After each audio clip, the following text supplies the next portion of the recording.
This is Two Teachers Chat with your hosts, Brenda McCrate and Peggy Wilbur.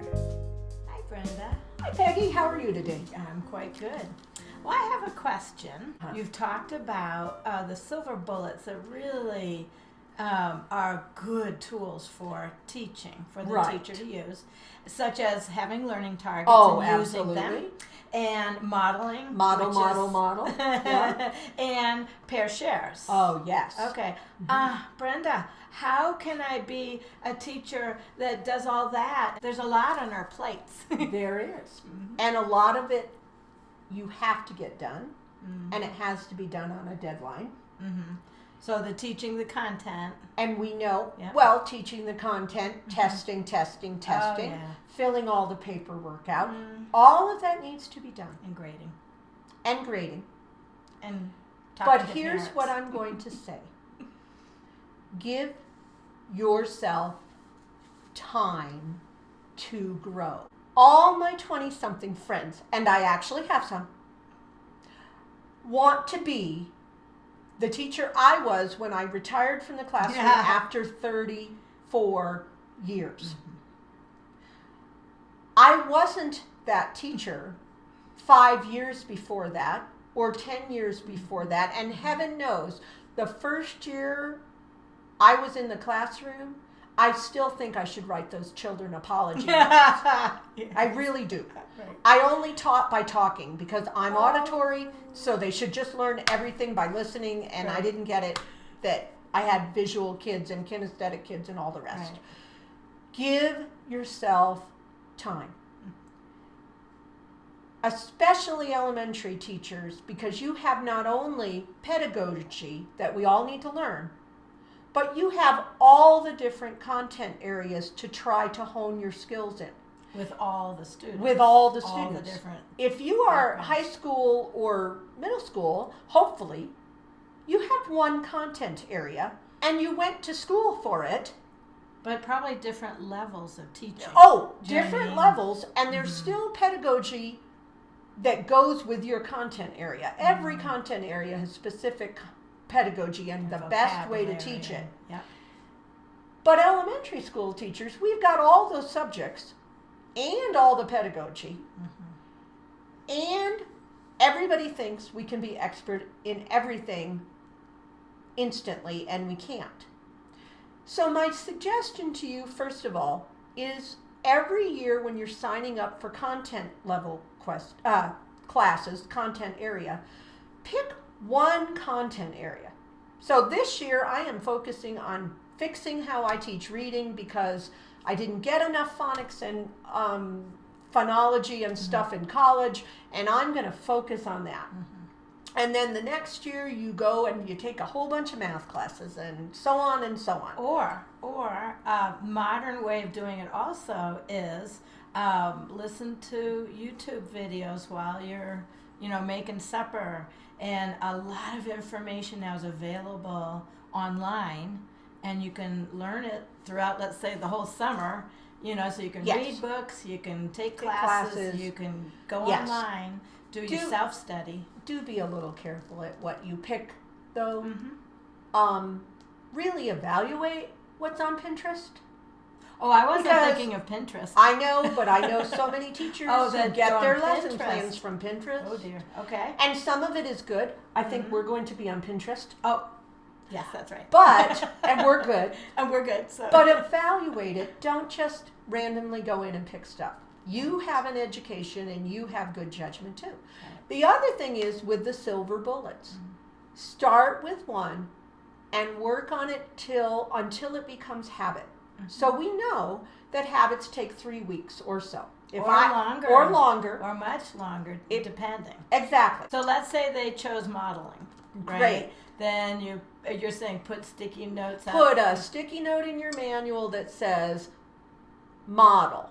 Write out a script or practice it as you're taking a walk or taking your shower.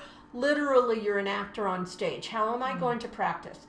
I still do this. I will go walking and I'm modeling a lesson for a teacher because I'm a coach now, and I will practice my model and it will change as I practice it in my head because I want it to be the very best.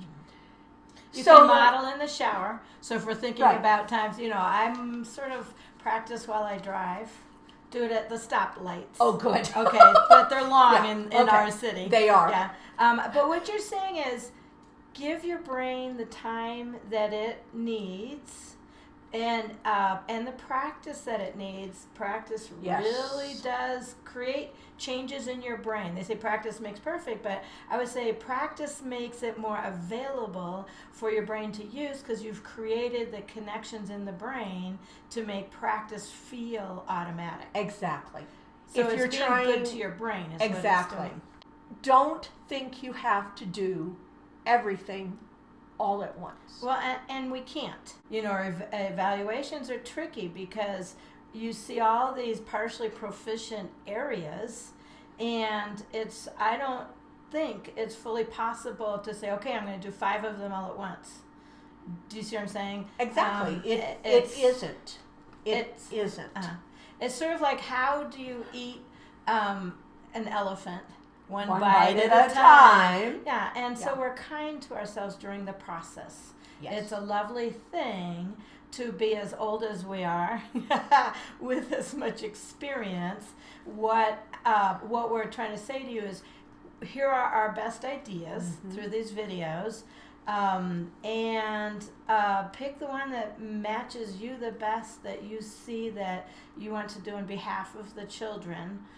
The real danger comes when teachers say, I'm perfect at this, I know everything I need to know, because the field is changing so fast and becoming so much more, the expectations get higher and higher is what we notice. Yes. For teachers. And is it possible to do all at once? Well, no, not at the beginning for sure. It's a process. It's a process to becoming the teacher that you want to become. And our videos are saying this is what we have found work really well. So we're trying to point you in the right direction so that you can figure out what you want to tackle and what you want to put into your teaching. Now, it seems like a slow way to go, but really, if you start with learning targets and you get it so that you always have a learning target posted and you're always going back to that learning target, and your kids know to look up at a certain place on the board and say, oh, I know what we're doing in reading today. Then you move on to the next thing and you say, you know what, I want to use more pair and shares, and you do that for a few weeks. You will be amazed at how improved your instruction is, and thus how much more your children are learning, because there is an interrelationship. If I model well, then my kids understand what they're to do, and the mastery of it is that much simpler. If they know what the learning target is, then again, they know what the focus of the lesson is and they're paying more attention. If I'm doing pair shares, then that helps engagement. It also helps the material stay in their brain. It's all interrelated, and adding one really excellent thing, like the things we're bringing up in our videos, will really change your teaching overall. And then as you add things, it's easier because everything else is flowing so well. It's just like, oh, you know what? I haven't asked very many evaluative questions in my lessons. I'm going to add that. And it's easy peasy lemon squeezy, as we said at my school. So take your time, give yourself time, and stay in the profession, please, because we need you. Yes. And now I need coffee. Thank you for watching 2 Teachers Chat. Until next time, and remember, teachers touch lives forever.